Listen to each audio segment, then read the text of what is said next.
Welcome everybody to a special morning edition of What's Up Bolts. Yeah, last week for the preview, Patriots and Chargers, we did it at 1 p.m. I believe, but that's when our guest Doug Keed could join us. Today, another special guest, Paul Gutierrez of ESPN, joins us. We'll talk all things Raiders, see what he's thinking about the future of the Raiders. You know, Dan's going to have multiple questions about Tom Brady, about the future of the Raiders. So definitely appreciate everybody joining us this morning. I know it's early. Angie, thank you so much. How are you? I know it's early, but this is the time that we could get Paul on, and this is going to be exciting. And we do have a very big surprise at the end of the show. You guys will see what'll happen. But again, thank you guys for joining us. First, let's go with the intro, and then we'll bring in Dan and Daygo. Compas on the beat. Let's get it. Let's go. Yeah. So where's Compas? Yeah, there you go. There you go. Okay, all right. We got proof right there. Some guy that seems like he's asleep. Need you to wake up, Gilbert. There's a lot of energy. Come on, Gilbert. Let's go. Come on. Dan and Daygo is at Moe's. I'll show you. I'll show you. I got it right. Okay, that's it. You guys, I am done with mine, but that's pretty much it. Couldn't get better than a 2026 6th-round pick swap for a 7th-rounder. So Freaking love you, Chad. Hey, dude. You too, man. Compas on the beat, man. Derwin James signing off, man. Watch Compas on the beat, man. You guys got to listen to Derwin James. That's Pro Bowl Derwin James. Maybe a future All-Pro Derwin James. But thank you guys so much for joining us. Again, early morning. We appreciate you guys rocking with us. Next week, we'll be back to our normal times, with the holidays and everything. And then this next individual that I'm about to present, he's a busy guy. He has a lot of things going on. So he told me, Frau, you got me at 8:45 a.m. The rest of the day, my day is planned. So I was like, all right, Dan, got you. So appreciate everybody for joining us again this weekend. Chargers travel to the Las Vegas Raiders. They're 4-12. The game's at 125. Will they have something to play for, or will they not? Let us ask this next individual what he thinks. Let's go. Good morning, everybody. Welcome to the Breakfast Club here with the Compas. Shout out to all you for joining us. I feel great, Frau. It feels great going into this week knowing you're already in the playoffs. I love it. It feels great. I had forgotten this feeling. And then I don't have to worry. What's up, Angie? How you doing? Then I don't have to worry. I would love that too. Get 11 wins. That way my pick looks better against Alberto's. But then I don't have to worry. We're not throwing wide receiver screens out here to get people killed, Frau. That's what I can't have anymore. And Dan, the big topic of conversation is obviously what we've all been talking about since the Chargers beat the Patriots, and then obviously since the Steelers lost to the Chiefs, and then the Chargers beat the Patriots, and then obviously the Bengals beat the Broncos.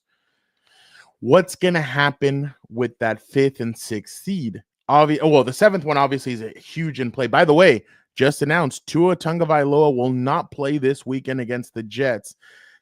Tyler Huntley will start again for the 2nd straight week. So if the Broncos lose to the Carson Wentz-led Chiefs, it's all on Tyler Huntley if they're gonna make the playoffs. If they lose to the Jets, which is quite possible, and the Bengals beat the Steelers, then the Bengals jump into the 7th seed. They go to Buffalo. The Steelers would go to Baltimore, and the Chargers would go to Houston. So that's exactly the way that this is all playing out. And Dan and Angie's asking already, do you guys think the Steelers will lose?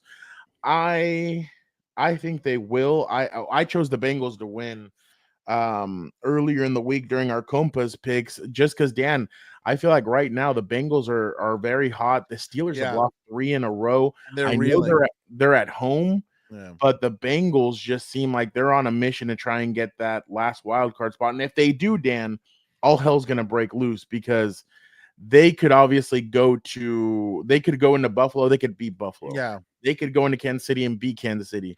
The Chargers could go into Houston and beat Houston. The Chargers could go into Baltimore and beat Baltimore. And maybe the AFC Championship is here at SoFi Stadium, Dan. But from your lips to God's ears, could you imagine? But again, going back to it, Angel, sorry, very early. We have a lot of special guests jumping on right now, so we appreciate you guys jumping on. What's up, Javier? How are you doing today?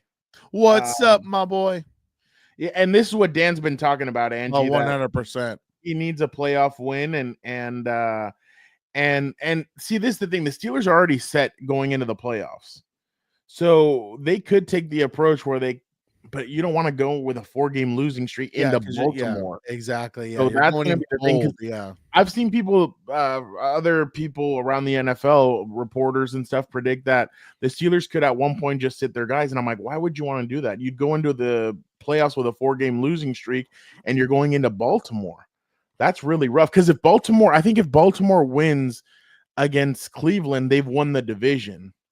And then the Steelers essentially would only be playing for seeding. But if you're them, wouldn't you rather go to Houston first instead of going to Baltimore? But I guess everybody's different. But I definitely do think that the Bengals are going to beat the Steelers. I'd be very surprised if they didn't, just because of how hot they are right now. And Joe Burrow's willing that team. And if they get into the playoffs, oh yeah, the ultimate bracket buster. No, but if they get into the playoffs, I definitely think that, and I know people kind of are squirrely with this, but if they made Joe Burrow the MVP, if they named him the MVP, I wouldn't be mad at it. I mean, he willed his way into the playoffs with a team that his defense is really bad. And I know everybody goes back to the 2021 Justin Herbert year, but still, this is different. I just think that MVP, he should certainly be in that conversation if he's able to will his team into the playoffs, because that run that they've been on lately, seems like the Chargers kind of punched them in the mouth and they kind of woke up after that, I believe. But Dan, what's kind of your thought on well, I was going to say, in the Steelers perspective, 100% you don't want to go into the playoffs with a 4-game losing streak.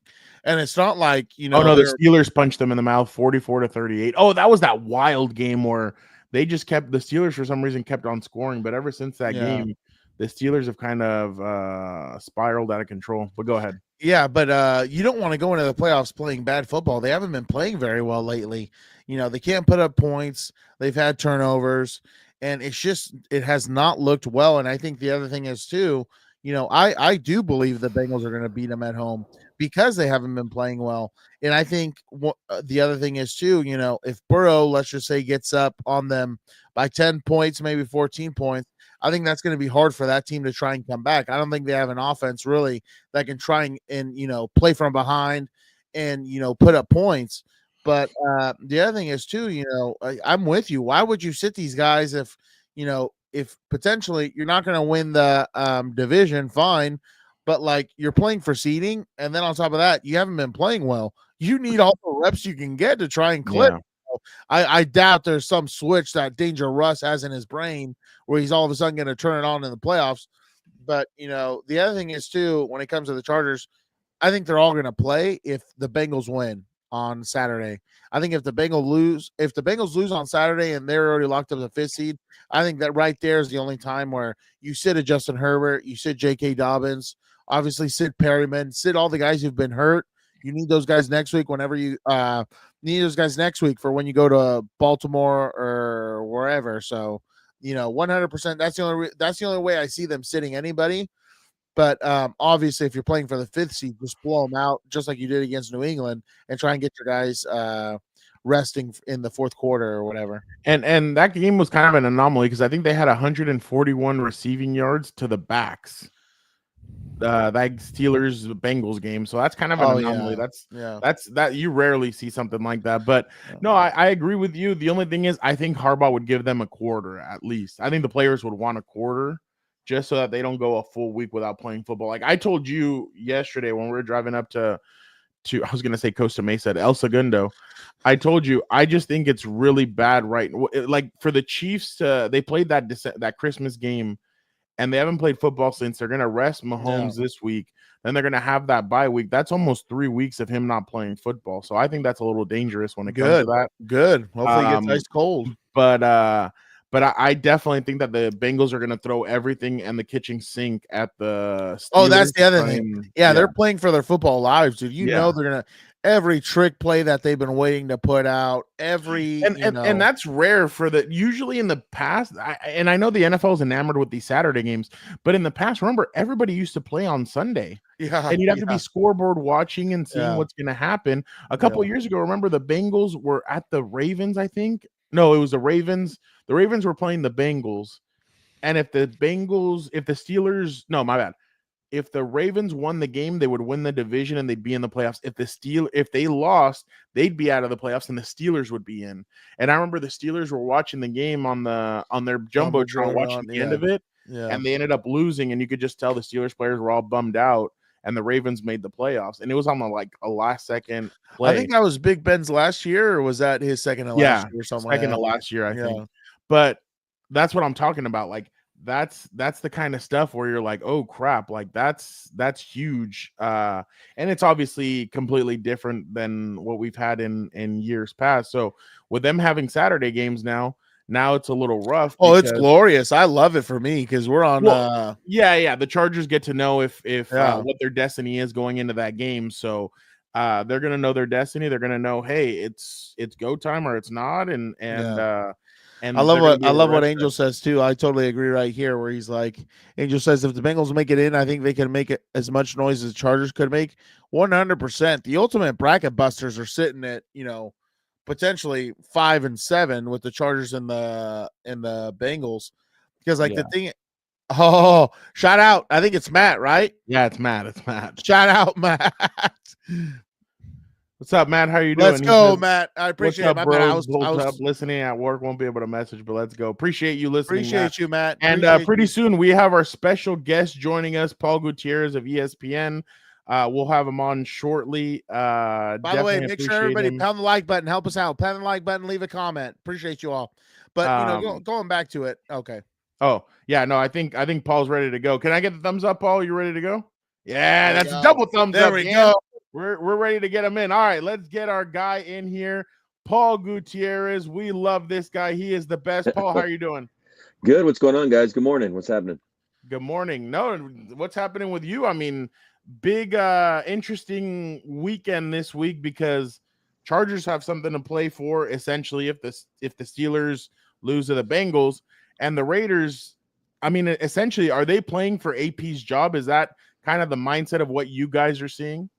Well, it's interesting. I mean, that's one narrative that can be put out there, and another is they're simply playing for themselves. They're playing for pride. They're playing in an interesting twist on things after having the longest losing streak in 10 years. They opened the 2014 season 0-10. They lost 10 straight this season. Now they have a chance to end the season on a 3-game winning streak and a little bit of momentum going forward. So whether they're playing for somebody's job or playing to put some more good tape on film for these guys going into the offseason, they got a lot of free agents on defense. So there's a lot of things at play here.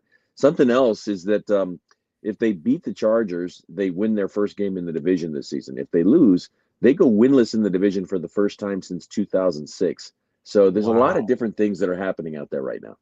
Yeah, no, I completely that 2006. That is definitely interesting. Paul, what's kind of been the mood like with the Raiders recently? Just because, I mean, obviously you lose Max Crosby, but then they hit that winning streak, and fans are talking about they want a higher seed because they want a chance at Cam Ward or Shador Sanders, and obviously the Raiders have not been complying. I told Gilbert and Vic and Dan on the show earlier this week, I'm like, coaches who are on the hot seat, they're not gonna bow out and just hit the mat and just tap out. They're not gonna do that. They're gonna keep on trying to go and win games to prove to ownership, hey, I have not lost control of this locker room. Is that kind of what your sense is from the guys in there, like that they're moving forward and they're trying to go 1,000%? No doubt. It's like our friend Herbert said, right? You play to win the game. And that's the reason that they're all out there doing it. And it's funny, like you don't really bring it up and say, hey, you guys blew this draft, because facts are facts, right? I mean, a couple of weeks ago, they were on track. If they had lost out, they would have had the number 1 overall pick, regardless of what the Giants did, and the Giants ended up winning. So they went from having the number 1 pick to right now they're about 8 or 9, and if they beat the Chargers, they might be 9 or 10, 11, something like that. They don't care. Antonio Pierce himself said, we're not playing this for somebody's fantasy team. We're not playing this for draft picks. We're playing to win the game. So they really don't care what the other people say about this or what's going on in that aspect. They're just going out there trying to play. So in that sense, it's a little bittersweet for them because they are playing their best ball of the year, minus their biggest stars, and when the season is essentially over. So it's just kind of, where do you go with this? What do you do with it? Then you start looking at people that are playing for jobs and putting things on tape. I was talking to a good friend of mine last night who's a season ticket holder, and he's torn. He wants them to win every time they go out there, but at the same time, he realizes they need draft picks. So it's just a really interesting, ironic time right now for the team. Let me ask you. There's been a lot made about what the future is going to be at the quarterback position. You got some people saying that AOC is as good as CJ Stroud. The numbers say that. You have other people basically saying, no, we need a new quarterback. It's time for a breath of fresh air. What's kind of the sense you're getting from the Raiders moving forward? I mean, is it time to go get a new quarterback, or do you feel like they might have found something in AOC? Because I mean, I remember when he first got drafted, everybody's like, well, he could be the Dak Prescott of the Raiders. But the sense that I've gotten, obviously, and the sense that I think a lot of us have gotten is he's okay, but he's not at that level of Dak Prescott or anything like that. Like they should be thinking about getting a quarterback in this upcoming draft.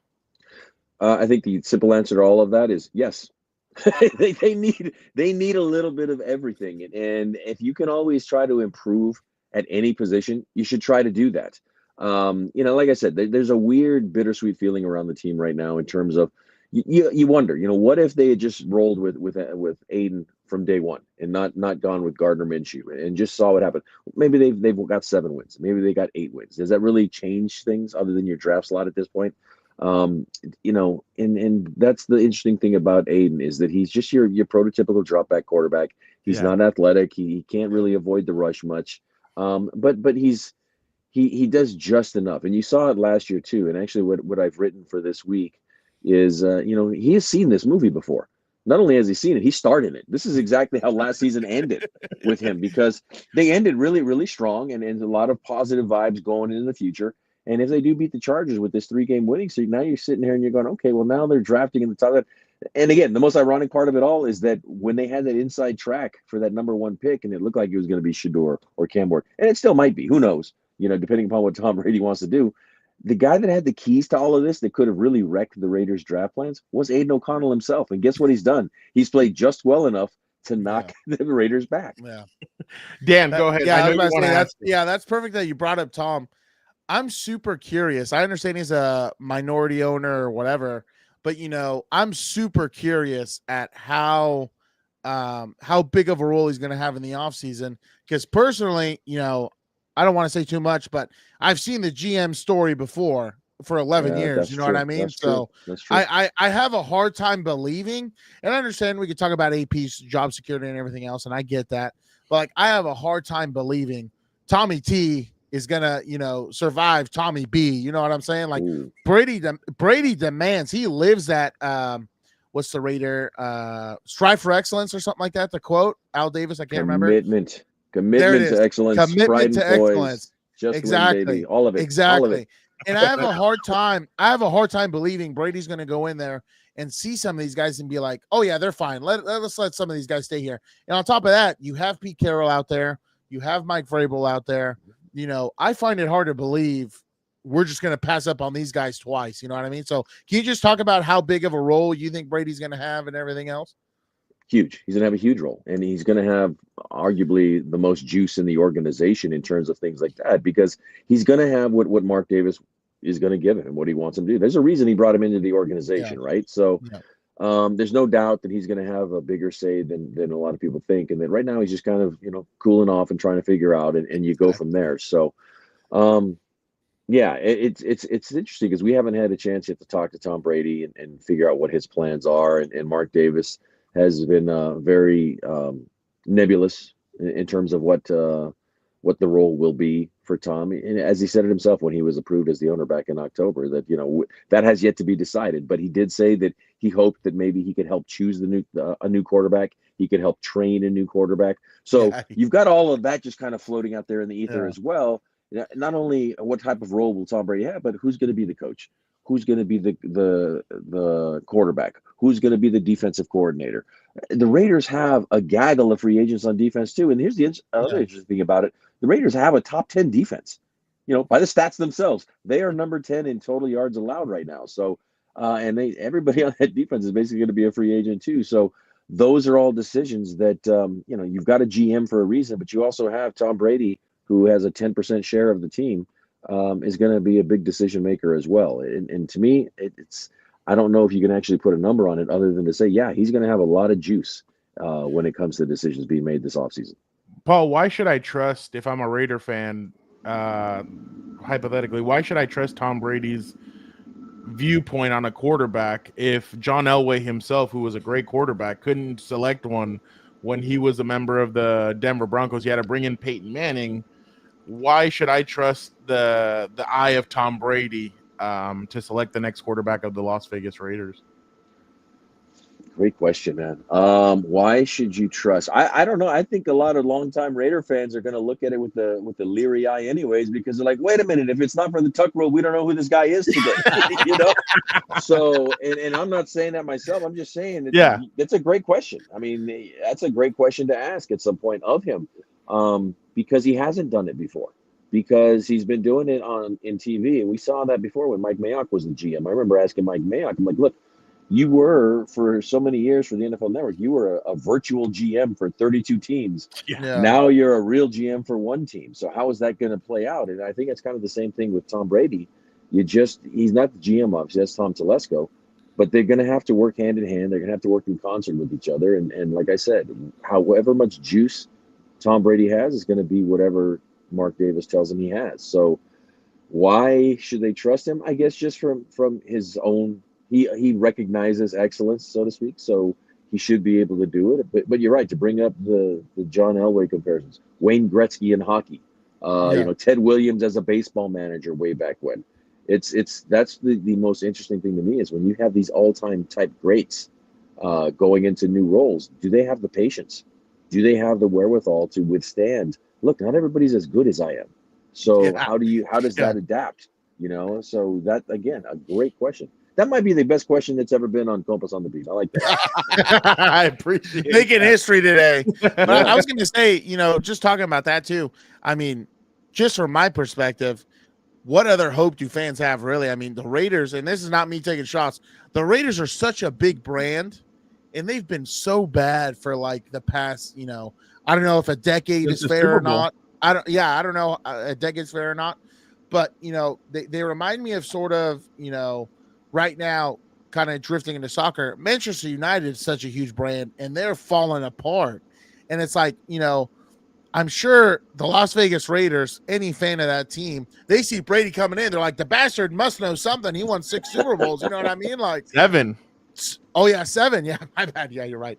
7. He won 7. He must know something because, like, I'm old enough to remember – kind of when those Charger games were super competitive in Oakland, when they were a little bit better, maybe not. The Chargers weren't any better. Hell, they were 8-8 half the time, but they were at least competitive for something. You know what I mean? And I remember the Black Hole rocking, and it's like it's as a trying to put on a neutral hat. I think that's always a shame when you don't really see that because they're not very good or whatever.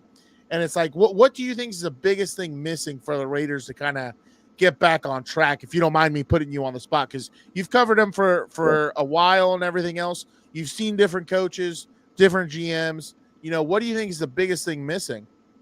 It's simply, and I'll go back to what you asked earlier about one of the old Al Davis sayings, just win. They haven't won. It really is as simple as that. Now, how do you get there? Well, that's to be figured out, right? They've only had 2 winning seasons, guys, and 2 playoff appearances since 2002. So that's part of it.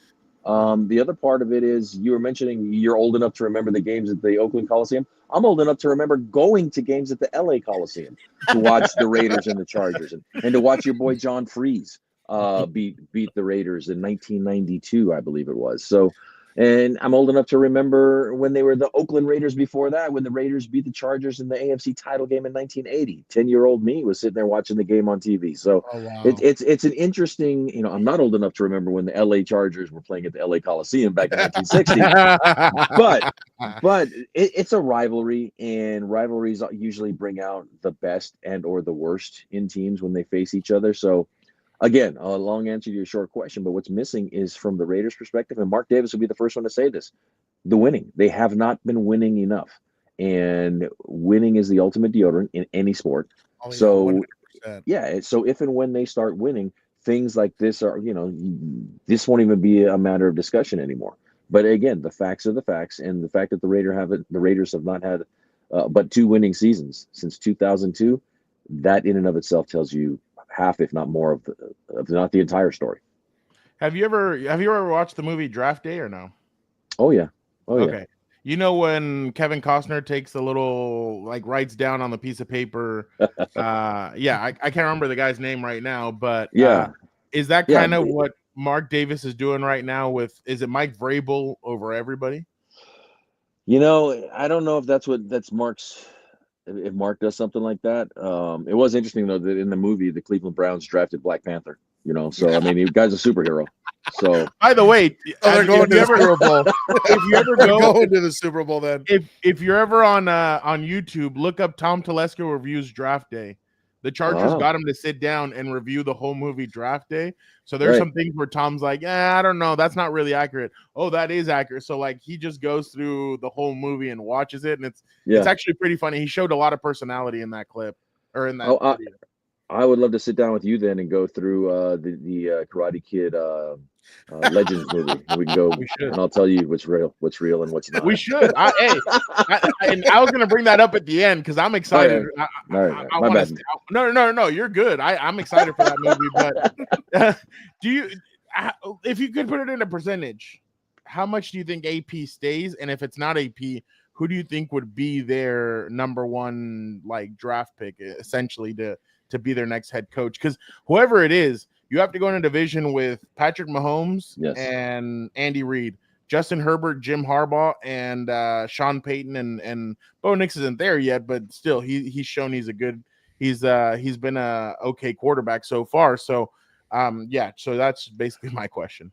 Yeah, so percentage-wise, I always kind of lean this way on it, right? I mean, I'm gonna kind of paraphrase here from Mark Davis. When John Gruden resigned, and Rich Bisaccia took over, he had told me at the time that the decision-making capabilities within the organization was that John Gruden had 51% and Mike Mayock as a GM had 49%. Then it swapped to Mayock now has 51, Bisaccia has 49. We all know that if you have 51, that means you have it all, right? I mean, so right here, right now at 9:15 Pacific time on Friday, January 3rd, I'm going to say 51% that Antonio Pierce stays, simply because there's a couple things at play here, and I'm not breaking any news or talking out of school here or anything, but in my mind, I don't think you could really move on / fire Antonio Pierce for bad coaching, for a bad record. Because if you look at this roster, you look at all the injuries they suffered, you look at the quarterback situation from day one. They've had 3 guys that have thrown passes this year. You can't really blame Antonio Pierce for that, so to speak, to fire him. That being said, like every position on every roster, if you think you can improve, you take a look at that and you move on. Who's out there that would be a quote unquote improvement over him? I this is like you guys are like the second, third people now that are talking about Pete Carroll's name being thrown out there, which I was like, this is interesting. That this is starting to gain a little bit, but it's the season, right? It's the season to start throwing names out there. Vrabel, I keep hearing that he wants the Patriots or bust, and again, who's saying it? Who knows? It's just that it's out there. So right here, right now, unless, especially if they end the season on a 3-game winning streak, it's hard to kind of walk away from that. But then I also said in 2021, how do you not give Rich Bisaccia and that staff at least one more season, because they quote unquote deserved it? But as we all know in the NFL, deserve has very little to do with anything. Exactly. Completely Yeah. agree. I would love to see if they're gonna do that. Mike Vrabel versus Gerard Mayo fist fighting for the job. Like, Oh my both of those god. behemoths trying to whoever comes out of that gets the Patriots job. But I mean, but like my thing is like when obviously who was the one who did AP step in for? Who just got fired? Oh yeah, Josh McDaniels. Josh McDaniels. My bad. Sorry, I blinked on his name. Oh, and that's what they're saying, that Mike Vrabel would bring Josh McDaniels as the OC back to New England if he was the head coach. So that's what has fans excited, that Josh McDaniels would be working with Drake May. Because we talked to Doug Keed last week from the Boston Herald, and he kind of was telling us that that's what has fans excited about it. Well, and not only that, but the Patriots now got the number 1 pick. So what do you do there? If you you bring in Josh McDaniels, you got your quarterback already. Okay, Travis Hunter, trade down. And then you kind of go that way. So I would trade down and get that kid a left tackle for the future. Yeah, you want to protect Drake May with as much as you can. That's boring, man. Nobody wants to hear that on January 3rd. Nobody wants to talk about a left tackle at number whatever. I know, but quarterback. But it's like Travis, it's Nick Wright was like, if I was the Patriots, I would trade Drake May to the 2nd overall pick and draft Shador and Travis. And I'm kind of like, why? Well, now you got to hire Dion. You got to hire Dion. Yeah. And then Hard Knocks, in-season Hard Knocks, all that crap has to just be at the Patriots, which I don't know if Bob Kraft would want all that coming in to him. And at that, I would thank my lucky stars I'm not a Patriots beat writer, because that would be crazy. What I've been saying on the show a lot is like, this is my personal opinion again. Like, I don't want anyone to get rubbed in with this too, but I think teams are going to second guess drafting any of Dion's players. That's just my personal opinion, because the last thing you need is Dion jumping on Twitter or doing anything like that to give you some negative PR. And I think Dion's going to be very vocal about how his players are used, how his son's used, obviously. And I think that's going to be, don't forget about Shiloh. I forgot about that. Don't forget about Shiloh. I can't forget about his ass now. But I think there's going to be that has to be a thought in the building. That's like, hey, like, I understand these guys are probably good players, except Shiloh. He needs to start filming and doing what Dion Jr. does. But, that has to be a thought in the building. That's like, you don't need the extra distraction or the extra voice from the outside or whatever. But that's just my opinion. I don't know what you think about that, since we kind of jumped onto the Sanders train. But I fully agree with you 100%. And if it's not a thought in the building, then people need to start thinking about it, or at least watch this episode, because you guys are breaking news all day long today, man. So from the great questions to, hey, what's going on? And that's the other thing about Shador. And again, this is not dump on Shador, the Sanders family, or anything like this. But no. If he does, go on and Dion is not his coach, this will be the first time in his playing career, I believe, that his dad is not his coach. So how is he going to respond to that? Again, that's not a shot. That's a simple question, is that you have to ask. He's going to be on his own for the first time ever. And maybe he's mature enough. Probably is. I mean, he's got the wherewithal to withstand, those type of things. But it's a legitimate question, is, hey, how do you think he's going to respond being on his own? Beyond that, if Dion's not there, you're absolutely correct that what he's shown is that he's going to have opinions, and strong opinions, and he's going to let them be known. So that's something else to keep in mind as well for whoever he already decides came out to and he tweeted out, because the Jets interviewed Louis Riddick for their GM. He's like, I hope this isn't he didn't say DEI. He said, I hope this isn't a Rooney Rule interview, because Louis Riddick knows ball and he should be considered for the GM. And I'm like, dude, it's already starting. Like, he's literally his season's over. So he's going to start tweeting out and having opinions. So, like, let's just say that Adam or Vic or you or one of you guys tweets out a story saying, I don't know if Shador Sanders is the way to go with the Raiders, the quarterback of the future. He'll probably tweet at you guys and be like, what are you guys talking about? My boy's the best, this, that. So, and honestly, I think all eyes are going to be on Shador come the combine, when he has to interview at that podium. I don't think anybody is going to be anywhere else except for at Shador's podium, because everybody's going to want to know, all these things that we're talking about, Paul, right now. All the media is Yeah. going to want to know, what are you going to do without your dad being your head coach for the first time in your whole life? How are you going to adapt? There's players that have left Colorado that have said that it's you, Shiloh, and Travis, and Dion, and everybody else. Like, how are you not going to isolate yourself? So these are all legit questions that they have to that they're going to have to answer. And if it's not Dion, it's going to have to be Shiloh. It's going to have to be Shador. So, and even Travis, I think, is going to have to answer those questions as well. Yeah. And again, that's why we do this, right? That's why. And if Dion does want to take a shot at somebody that's on the beat, hey, that's going to help your followers, I think. So, but then also RIP your mentions. So, oh yeah, exactly. Yeah. It is what it is. It's the nature of the beast. It's what covering the NFL is these days. And it's, again, to me, it's all fair. And if what you talked about, what Dion tweeted out earlier about Louis Riddick, I agree with that. I hope it's not simply that. So, and yet that's part of what comes along with him. He's such an engaging personality, one of the greatest players in pro football, any football history. So that comes with the territory. So, I hate to always use this saying, but it is what it is. And if you don't know that when you sign up, then shame on you. Yeah. Paul, last few questions. Do you think this guy is going to be back on an NFL sideline pretty soon? Well, there's a lot of people that don't think running backs are very important anymore. Don't pick up their fifth-year option. They're not worthy of a first-round pick. Well, I disagree. And last week proved it. And that's what's got me feeling really nicey. Like Ray Davis in the Buffalo Bills. 20 carries, 87 yards. He did it on Monday Night Football, just a rookie. I love that guy. I love that guy. I've covered the Raiders in one profession, in one sense or another since 2005, right? And there was a 2-year little blip there where I covered the 49ers in 14 and 15. And I've seen a lot of strange things.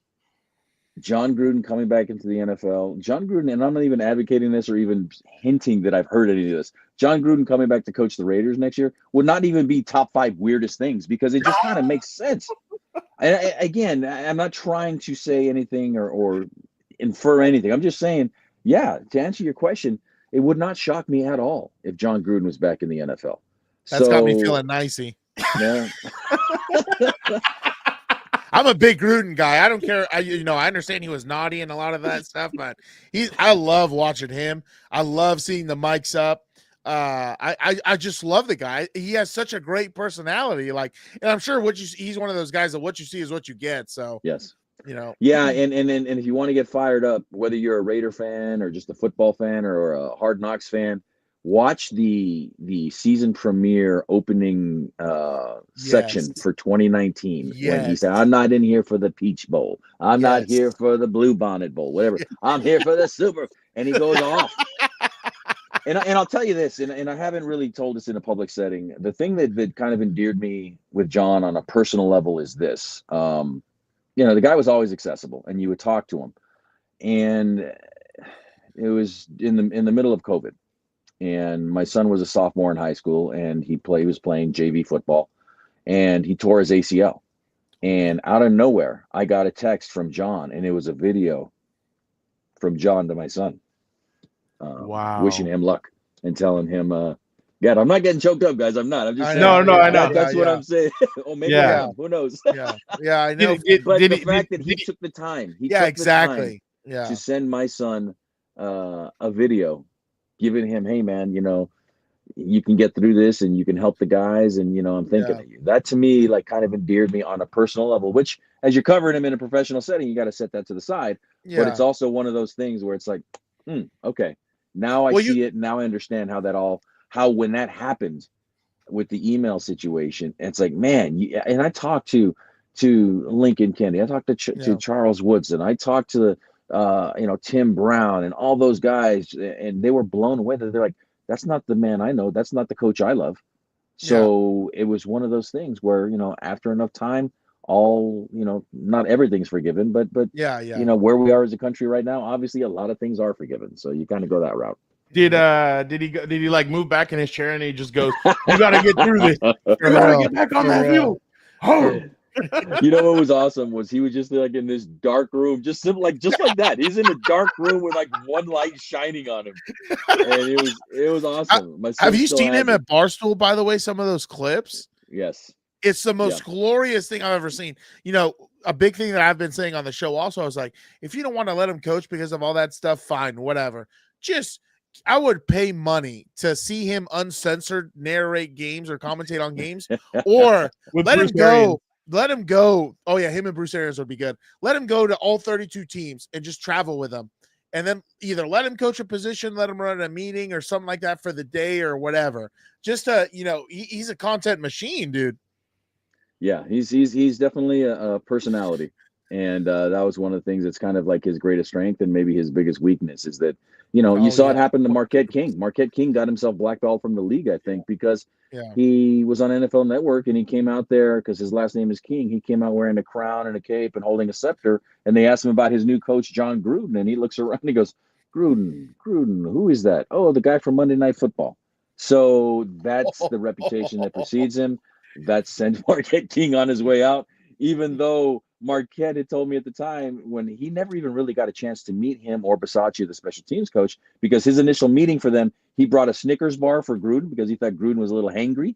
So he wanted to make amends by giving him a Snickers bar. And he brought, as he told me, this is Marquette, quote unquote, he brought him some limoncello because, quote, he's Italian. So that's for Bisaccia. He never got a chance to give him anything. He got called in to Reggie McKenzie's office and he was gone. Oh my God, that's so funny. That's bad, but it's funny. I mean, but yeah, I'm just wondering what's gonna happen because if we see him at Radio Row, I think we're gonna have to get him to sit down with us so Dan can talk to him. Oh my God, I think that'd be I wouldn't be able to talk. I would just be there listening in awe. I would just want him to just go. I'd be like, just do. He loves Carrot Top. Carrot Top might be at that Radio Row. He loves Carrot Top. He loves Carrot Top. I might have been with you on Radio Row, and Carrot Top was there, and Carrot Top was sitting with our good friend Adam Hill for whatever reason, talking to him. And I took a picture of Adam and Carrot Top, and I texted it to Gruden, and he just responded, "LOL, love that guy." And again, it's like when you read his text, you can't just say it. You got to say it in his voice. Yeah, exactly. It's like Dick Vitale. You got to talk in the Dick Vitale voice, baby. It's the same thing with Gruden. He's a character. He's a caricature, and yet what you see is what you get. It's funny. Gilbert Manzano, obviously, he asked Adam, "Why did you have Carrot Top on?" He's like, "Why not?" He's like, "You guys should get him on. He's funny." And he's like, "Really?" He's like, "Yeah, you should talk to him." And we just weren't able to get him on, but he was like, "Wow." He's like, "You guys missed out on an opportunity there." So yeah, I no was doubt. just laughing. Paul, again, thank you so much for jumping on with us. The new Karate Kid movie coming out in May. Are you excited about it?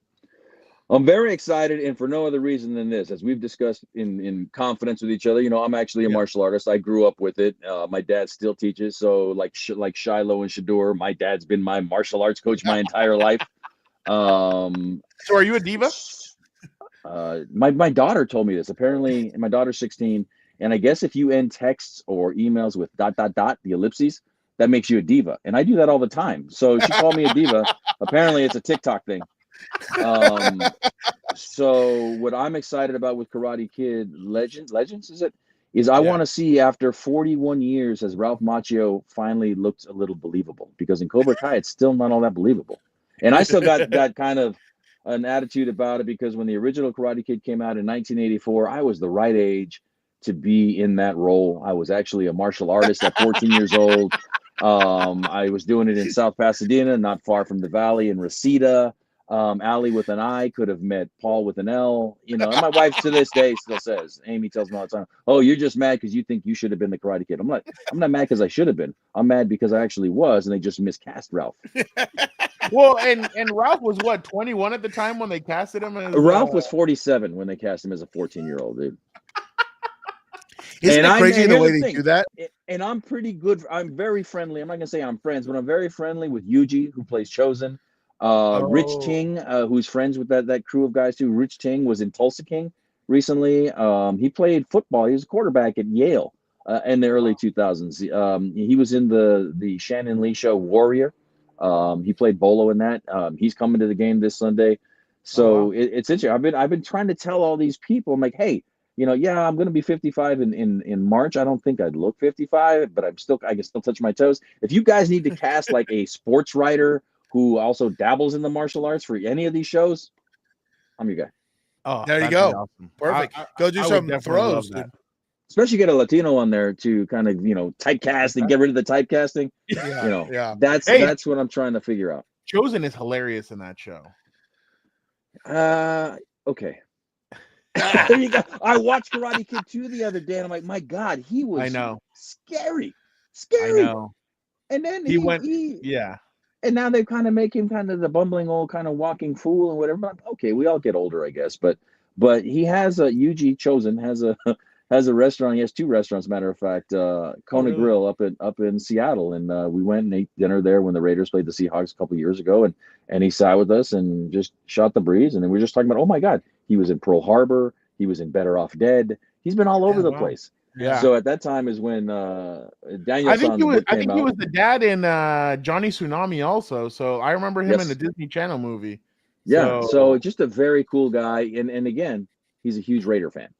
So that's something that Raider Nation will appreciate. Chosen is Raider Nation, and I've always said the Cobra Kai, the original Cobra Kais, that they had to have been. And I'll close it out with you guys on this. Had to be Raider fans, because when they put the beat down on Daniel on Halloween night. Oh, yeah. What jersey was Daniel wearing? A Chargers jersey. Yeah. Thank you very much. That is Paul Gutierrez. Paul, thank you so much. We appreciate it. Have a good weekend, and definitely appreciate you always jumping on with us and bringing the knowledge, whether it's in about the Sanders or about the Raiders or about mixed martial arts. We definitely appreciate it. Thank you so much, Paul. My pleasure, guys. Have a good one. Thank you. That was Paul Gutierrez. He is the man we love, Paul. Definitely a lot of knowledge was dropped there. Dan, what do you think about where the Raiders could go next? I was gonna by the way, before I get to that, we got 45 people in here. Hit the like button, comment, shout out to all you guys. I know it's early on a Friday, but where they're going next, I still think, I thought in the last hiring cycle it was hard for me to pass up on Pete and pass up on Mike. I just feel like those guys just, they're already proven that, they can win.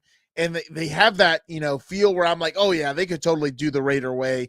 Obviously there was just a lot of question marks with AP, but, for Sunday, I'm hoping it's another situation where the Chargers get up big early, fourth quarter, let's bring in Taylor Heineke and all these guys. Because, again, if you're playing for something, let's let it rip then. Let's get everybody in there, play for the 5th seed. If you're not, I'm still of a believer that you got to sit Herbert, you got to sit Dobbins, get him as fresh as possible going into the first week of the playoffs. But, I guess we'll have to wait and see on Saturday. I'm just glad it's on Saturday and we'll know by the time Sunday happens. Yeah. Jay, you're completely right. He was the dad in Cobra Kai or in Johnny Tsunami. R.I.P. Jet Jackson. I used to love watching the famous Jet Jackson. That was a great show growing up. I didn't know this. Johnny's grandpa was Shang Tsung in the first Mortal Kombat. I think he was also in Pearl Harbor. He was like a general or something in one of those movies. I just can't remember which one it was. Dan, before we continue, get up close to the screen because I wanted to show you something. What do you think of this play by Justin?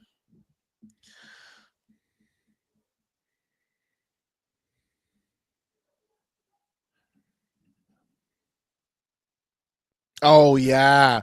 Dude, I just don't know how else to explain it to people. Like, the son of Odin's for real.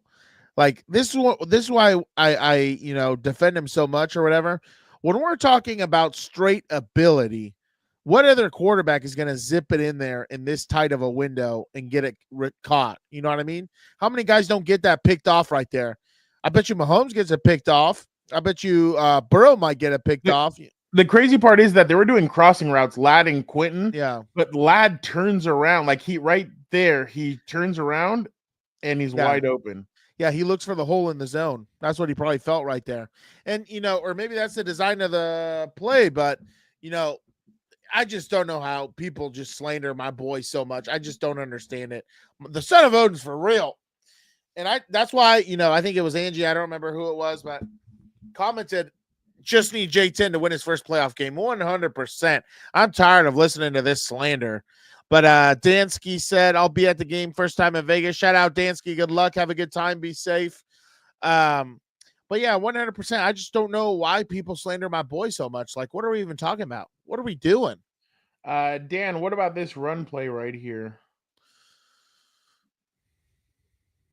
I think that's that was Zion pulling. Oh, there you go. Let's see this. Looks like a nice little counter.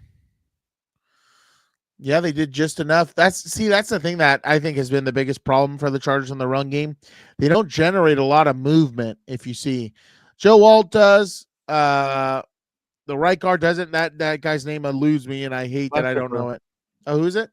Mustafa, Sam Mustafa. Yeah, he's the one that Mustafa started against the Chiefs in the. Yeah, I remember the number. Yeah, but he had a hard time in that game.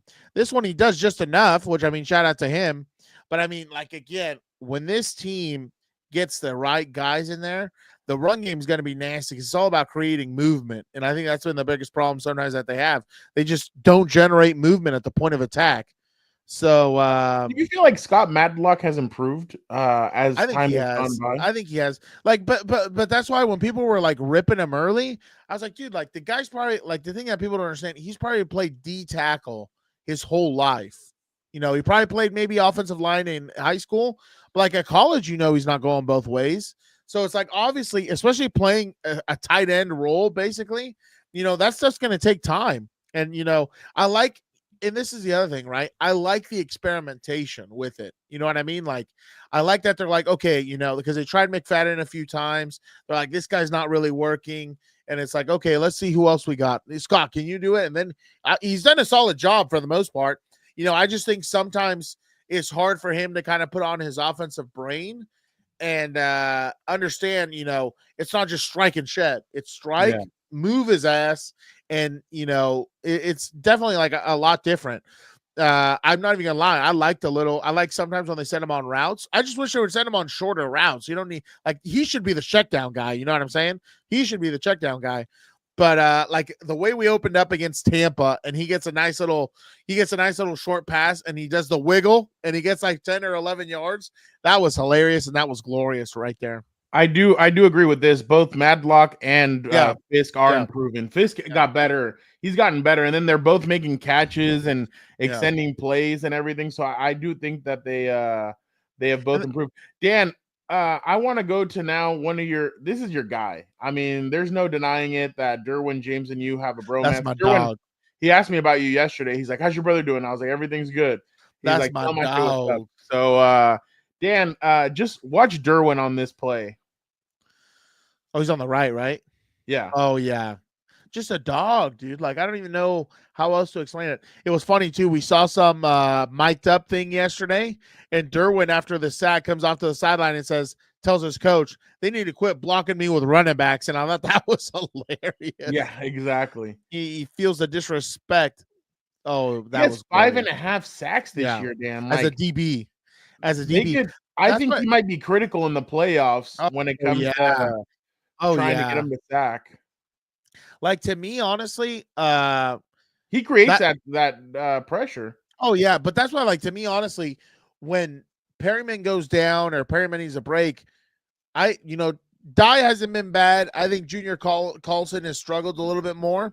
But put Derwin in the box. Make him the other linebacker. Could you imagine him and Dayon Henley right there being the anchors of the front seven? Like, I think that would be nasty. But, I get they want to move him around, and he's probably the problem is you can't duplicate Derwin James. You can't have 5 guys out there with the number 3, jersey on. Because could you imagine that DB room, if it was just a bunch of, clones of him, that would be freaking elite. Well, they have him playing safety. They have him playing nickel. They have him playing he plays all over the field. Essentially. Yeah. They have him playing numerous positions. And this year, it doesn't feel like in years past with Staley's defense, it felt like it was a lot for him. it Yeah. feels not a lot, but just because the talent wasn't there and the scheme Yeah. wasn't there, Yeah. now it feels like it's one of those things where he can do all those things because they have better talent around him. I mean, Tarheeb still, Yeah. Christian Fulton, Cam Hart. Yeah. You know, it's funny too. Our boy Tony Jefferson, shout out. The funny thing is too, is like him being able to move around in that element has to help out the defense also. You know what I mean? Where it's like you have to account for where this guy is at all times. And, you know, I think part of it is also is that flexibility where you really never know where he's going to be. It's not like you can get in a routine in a game where it's like, oh, he's always back there. He's 15 yards off because he's playing safety or whatever. Like, no, you have to account for this guy. He walks in the box. He's at the line of scrimmage. He's, you know, the slot corner or whatever else. Like, and, you know, I've always loved Derwin, that versatility. Versatility's the name of the game. Yeah. He's just been awesome, man. He's been awesome. Everybody, please pound the like button. Dan, did you know that the game that Dan fell in love with Justin Herbert was that Rose Bowl game? Well, before that Rose Bowl game, Herbert was asked by a media member if Jurassic Park could happen in real life, and this is what Herbert said. God. I don't think it'd be well kept for that long. I think you'd have a tough time extracting that for so long, but I don't think it'd be possible. He just killed the hopes and dreams. He killed the hopes and dreams. I just saw that clip. Just like the opponents, right? He kills the hopes and dreams of every other team that faces him. Just like the team that's going to face him on Sunday. Dan, should we end the show or what do you think? I think it's a good time. I don't know. I think it's a good time. Let's bring on our next guest. You guys have probably seen him all over social media. He likes to stir up Raider fans, Raider fans and the Niners fans and Cowboy fans. He loves to get everybody going. Let's bring him on. This is he's back. The ultimate prize fighter Samoan show. Joe Morley, how are you doing today? What's going on, guys? Hey, is that how you're going to bring me on? No, when you bring me on, you acknowledge me. You acknowledge me right now. What's the belt say? Is that fantasy football? Yeah, we have a belt in our fantasy football league. That's sick. Where'd you get it from?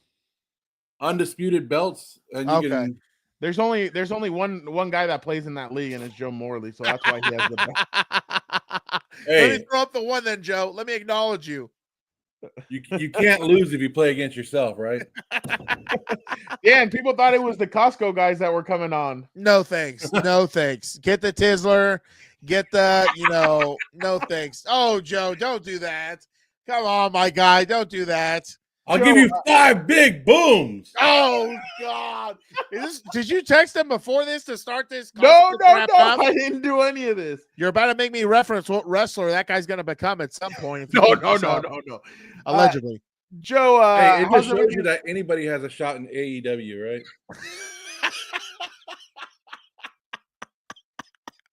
I couldn't agree with you more, honestly. It's so crazy to me. Like, you're telling me, okay, like I understand when they brought in Logan Paul and everything else to WWE, but it's like Logan Paul's at least athletic. He's an athlete. He's younger. He's 27 or 28 years old. You're freaking this guy who's about to collect Social Security pretty soon, living off his kids.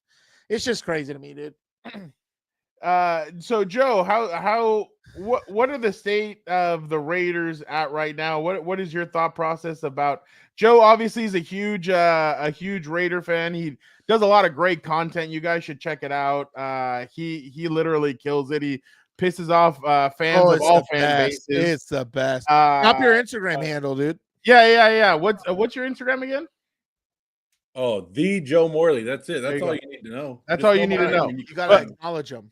Make sure you guys check him out. Yeah, we wanted to bring him on. It's Raider Week, and I told him, Joe, I promise you, Raider Week, we will bring you on, and he's back. He usually has the Make the Raiders Great Again hat, but I was about to say, I'm surprised you're not wearing that hat. Yeah, there you go. He's the guy that wears many hats. There it is. There it is. Now people are gonna recognize you. I don't know if you want this one too. I don't. What's that? No one cares. That's a That's a sport for non-athletes. No one cares about that. I don't even care about that rivalry. Everyone like pisses their pants because I'm like, oh, it's Dodgers Padre week. I'm like, I'll try and go to a game. Maybe I'll catch a fight or something in the stands. But other than that, I don't care for it. I don't really care. Well, and it's funny because Dan was actually hoping that the Dodgers would win the World Series because he has because of an undisclosed connection. Undisclosed reason, undisclosed connection to the Dodgers. Yeah, So he was hoping that. By the way, I heard it was awesome. The bookie. Oh yeah. Yeah, I was the guy he siphoned the millions to or whatever, dude. Allegedly. Not true. Allegedly. I'm not trying to get the IRS rolling up on me. But and your future quarterback, Jalen Milroe, just declared for the draft. Dude, if that's your future quarterback, buddy, you're gonna have a hard time. And let me tell you something else. I have seen who's at the helm for 11 years, and you are in for some rough spots, my guy. You know, the only hope I have is that when Telesco was our GM, we saw the Broncos dominate, win a Super Bowl. We saw the Chiefs rebuild, dominate, win, obviously, the Super Bowls that have happened. Now I'm hoping, because he's over there with you, you're going to see the Chargers rebuild and dominate and win a couple Super Bowls. And then other than that, we'll see what happens. Who cares about the Broncos at this point? Why are you putting Tommy T down? You're benefiting from Tommy Telesco right now. I am. This is like John Gruden going to Tampa Bay and winning a Super Bowl with Tony Dungy's team. That's what John Harbaugh's doing. Wow. You came in hot trying to slander Gruden? That's wild. Hey, he ain't the coach right now. I can slander whoever I want. But if he becomes a Raider coach again, hey, what's up, Gruden? Good job. Can we shoot a couple videos together? Yeah, for real. Got you feeling nicey. Yeah. Yeah, Gruden. I think Gruden would be dumb to leave Barstool Sports. He's doing a great job over there, but I understand if he wants to coach. But hey, that's the same thing that we said when he was at Monday Night Football. He did it for so long, and he was so great. Like, why would you leave? Now, if he could implement what he's been doing at Barstool over at Monday Night Football, that would have been great too. Just because he's so animated. Like before, I don't think he wanted to buy into the Chucky aspect of it. And I think with Barstool, he's really bought in, and now he really is Chucky. Yeah, there's a lot of stuff. But going back to Milroe, every quarterback in this draft is a Raider quarterback, right? Like that's I mean, 2 weeks Joe ago, Morley had a mock cried draft because the other we day did of them drafting a quarterback in every single round. Yeah, that's how they got to do. They just got to sign every quarterback this offseason and just bring him in and be like, all right, one of you guys are going to get this. One of you guys will win this job. But Milroe, great athletics, but you got to work on his arm. Like, I think he would benefit from going back to college one more year. Vision. But he won't Oh, do it. yeah. Same thing with Ewers. I would love to see Ewers go to Oregon next year and just transfer over there and play. I think he's going to go to Notre Dame. But for the Raiders, like, did you not watch the game last night? Did you not watch Jackson Dart? Like, Lane Kiffin, bring Lane Kiffin back to the Raiders with Jackson Dart. Like, could you imagine Lane Kiffin in Las Vegas? Like, woo, would be a partying it up, man. Oh my God. You'll be hanging out with the fans. And then him going at that guy that was like, hey, if I win the game, if you guys don't get the spread, I get to go on a Chili's date with your daughter. And he actually responded. I was like, oh my God, I was surprised he responded. And he's like, she doesn't like Chili's. He's like, well, what if you guys don't cover the spread? Can I go get a beer with you? And then the daughter responds and goes, he doesn't like beer. I'm like, what is going on? Like, what are we doing? Like, what? Yeah, I'm like, why are you guys all responding to this random guy? I don't know. They're bored. There's not a lot to do in Mississippi, apparently. But let me ask you a quick question, honestly. So I understand all the hype behind when Rich Bisaccia was there and he made the playoffs, lost the playoff game. And I understand you guys passed up on him. The Josh McDaniels hire, I didn't really understand, but whatever. Now you fast forward, he's gone, and you kind of try and right a wrong by keeping AP. But, like, you know, personally, just trying to be neutral, I find it hard to believe you guys passed up on Bill, Pete, and Mike. Like, you as a Raider fan, like, were you hyped that you got AP? Obviously, we've seen how the season gone, and that's something else. But, like, how are you feeling now in terms of all that stuff with, you know, how everything's played out? We're talking about Bill Belichick, Mike Vrabel, and Pete Carroll? Is that who before the season. So the Raiders missed out on him last year? Yeah. This past. Where are they yeah. coaching at? Where are they coaching at right now? That's crazy. Are you serious? I mean, North Carolina came up, I guess. That's. I mean, if you're a 23-year-old student, watch out because Bill's on the fly. About to raid all them sorority houses. So are you backing allegedly? Are you backing AP then to stay for next year? I go back and forth on it. Like, this is what I told. Like last year when the Raiders were going through their process, I told them like, I would make videos about it, and I would say the Raiders need to bring in other head coaching candidates and at least interview them, because everybody likes to throw Al Davis out there. They like to talk about what Al Davis would have done. This is what Al Davis. You know what Al Davis does?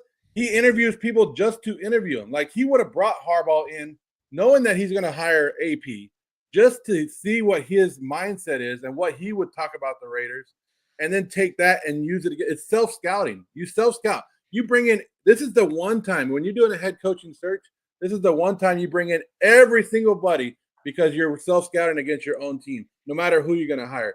But the Raiders were in a bad predicament last year where Josh McDaniels screwed this team up, and he screwed the fans up. He screwed the mental ability of every player.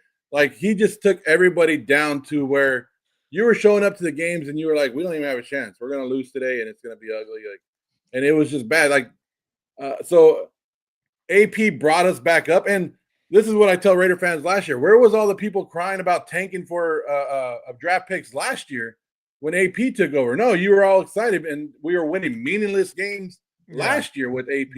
Yeah. But just because he came in driving his El Camino or whatever, what does he drive? El Camino. That everybody was like, okay, cool. So then when AP went to the offseason, it was like Max Crosby, Devontae Adams.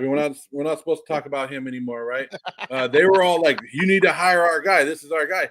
So I said, Mark Davis is in a win-win situation for himself. You hire AP because the fans and the players want him. And if he doesn't work out, you fire him and you get the coach that you want. But you say, hey, I worked on it, because everybody's going to bring up Rich Bisaccia and they're going to say, hey, why didn't it work out? So if you would have hired anybody else besides AP and we had the same season, you would be getting killed. But right now, Mark Davis is looking like, hey, I tried. I gave you the guy you guys wanted. Now I'm bringing my guys in. Yeah. Well, and let me ask you. I mean, now you're happy with the Brock Bowers pick, I'm guessing. Look, I'll get killed for this all day, and I don't really care. Brock Bowers, I never said anything bad about Brock Bowers' ability. But if you're out there preaching like AP was preaching, like, we're going to be a tough, physical run team, we're going to smack you in the mouth on defense, and then you're a number one pick when you have every defensive player on the board and you have some offensive linemen on the board, and you go, we're going to take a tight end. Did that not just switch your whole team? That right there, and then you show AP in the draft room, and he's like, and then the rumors come out, that they did a coin flip for a defensive back or Brock Bowers. Remember that? And it's like it just went away from. It just showed you who's running the team. Tom Telesco's running the team over AP. Bro, every I'm telling decision you, after that has been Tom Telesco. I'm because telling if you. AP was making that draft pick, Brock Bowers is not on this team now. What Brock Bowers has done with the Raiders has been amazing, and everybody loves it. And everybody's quarterbacks. But when you're 35% of the offense and you have nobody else to throw to, your numbers are going to be inflated just a little bit.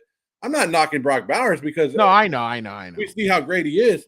But did that pick not change the culture of the Raiders? Like, if you were going to be a physical run team, you're going to tell me if they didn't have another offensive lineman, they wouldn't be running a lot more. The running game wouldn't have kicked off a little bit more. I mean, but you still had Luke Getsy, so I don't. Christian, that's why we wanted to bring Joe on. Joe's our favorite Raider fan. He is definitely the best. He'll give it to you. He'll give it to you straight up. So that's why that's why we asked him to jump on and what's up, Robert D? See what his thought process is 100% on the Raiders moving forward. I mean, so you think they're gonna, because we talked to Paul, and Paul said that he, like, in his mind, he wouldn't be surprised if AP came back. He wouldn't be surprised if John Gruden was the coach. He wouldn't be surprised if somebody else like it's just so unpredictable right now, because you don't know where Tom Telesco's at when it comes to like, is he the one that they think they want to keep for the future? Is it AP? Because I mean, you just don't know what the thought process is of Mark Davis. Hell, I don't even think Mark Davis on January 3rd at 9:56 a.m. knows what he's doing for real. with the future of his team. But I think a lot is going to go on if they can win on Sunday as well. Well, let me tell you this. Raider fans want to live in a mansion, right? We all see everybody else living in a mansion. But right now, we have we don't even have the house built. We have a bunch of wood and no nails. And we have a bunch of blind construction workers trying to build this damn thing.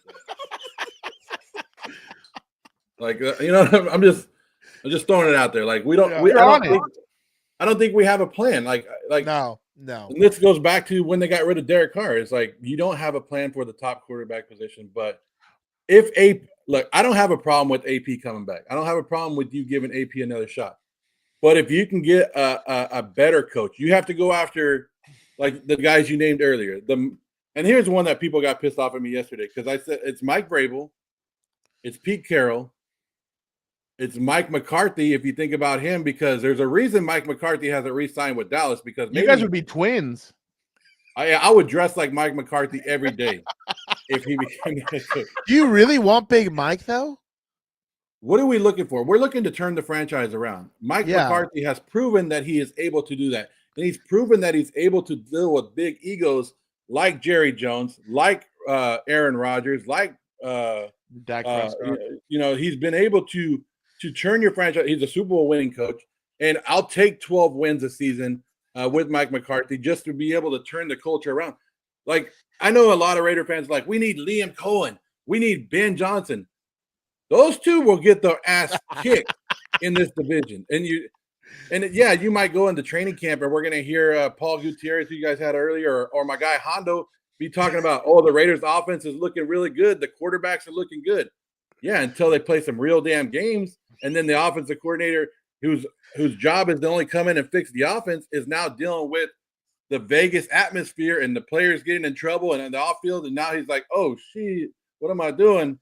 I gave it to you straight. When I went to the two practices that I went to, I told you neither one of them looked impressive to me. So that's why they should have started AOC. And they kept on jumping, like Jack Jones kept on jumping routes and picking. Like I think Jack Jones had like 11 picks during training. In the two practices that I was there, he had like 3 just because he kept on jumping routes. And I'm like, holy crap! I'm like, what is this doing? So. Let me ask you something real quick based off this comment. Greenog says, I don't think Mark Davis will want to deal with Vrabel.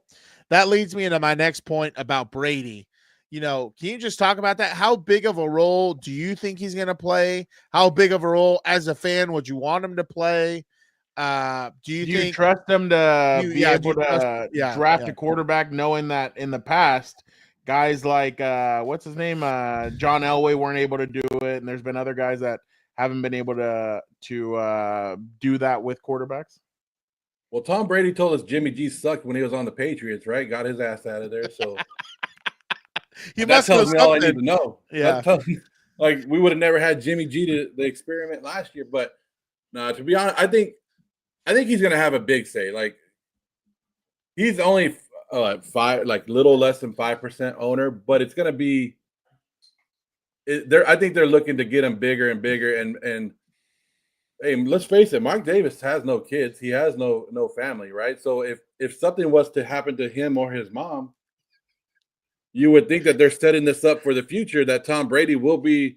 And wouldn't the NFL love that? Their greatest quarterback ever to be a head coach or an owner. Like, I think that he's going to move more and more in and try to buy more and more as he goes on. That's just me and my personal opinion. I have nothing about it. Like, Tom Brady texted me the other day, but he didn't say anything. But we didn't talk about that. We were just talking about his life and stuff.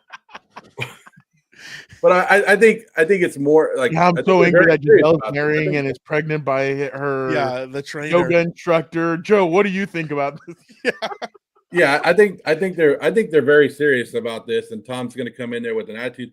But Tom Brady, and this is what I also tell Raider fans, is Tom Brady has been very critical of the NFL and the way that they are treating rookie quarterbacks. So, like, a lot of Raider fans want rookie quarterback this year, but I'm like, next year there's going to be a veteran starting that. And then if you listen to Tom Brady and he preaches and talks what he preaches, like he says that you don't have enough time to get a rookie quarterback ready anymore, that they have to dummy down the playbook just from the draft to the regular season to get that guy ready, and it hurts his growth. So even if they did take whoever they take, Shedeur Sanders, Cam Ward, whoever they take this draft, you would think that if Tom Brady actually has a say on who the quarterback is, he's bringing a veteran in, and he's bringing that other guy in and making him learn.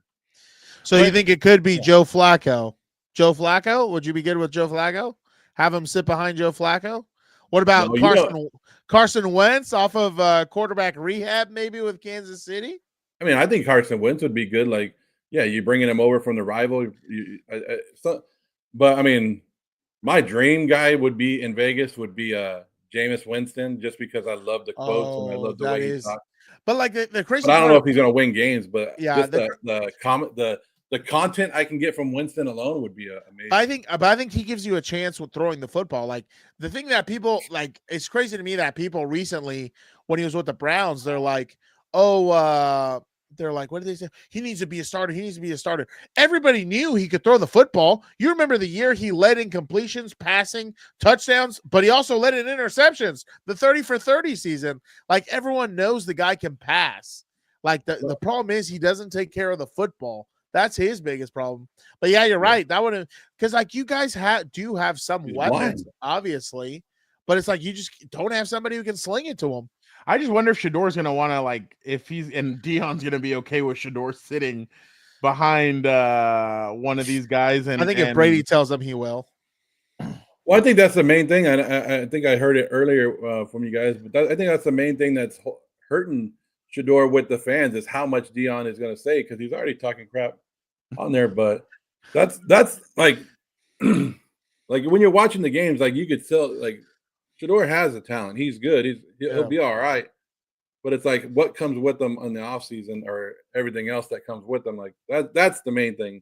He'll sell your jerseys. He'll play the game, and he'll be competitive. But are we going to deal with the off-field stuff too? I don't want to do that. And like everybody's, what's the word they always say? He's a trouble. I'm like he comes with problems. I'm like, but the problems they're good problems. It's not like he's out there getting in trouble or anything. Yeah. It's just it's just PR problems. Would you be okay with if like Dion told him, okay, you drafted Shedor, now you have to draft Shiloh? You okay with that? I mean, we'll draft him and cut him 6 months later. Don't matter. Joe, we have like Shiloh. Yeah, you draft him. We'll trade for a irrelevant pick, and then go ahead. Joe, we have a surprise for you. We have one of your teammates on here. I texted him and I'm like, hey, we want to get you on here. Joe's gonna be on here. Let's bring him in. Let us bring in NFL Mike. I think I'm cute. I know I'm sexy. Let's go! What a turn! First of all, I don't have teammates. The whole thing out. Play the whole thing out. Did you hear what he said? He doesn't have teammates. Oh yeah, we're enemies. How can you have a rival when you beat him every year, bro? Like it's not even a big deal. What are we even doing? It's not even really a rivalry at that point, right? It's not. I just jumped in here and heard you guys talking about Sanders. That's my favorite topic, actually. If I'm going to be around 3 Charger fans, I got to change my appearance. 3? I'm not a Charger fan, you dumbass. Now we got Shawn Michaels and the McDonald's Undertaker. Oh. Okay. I didn't mean to take that much. McDonald's Undertaker is better than what Damian Priest has been called.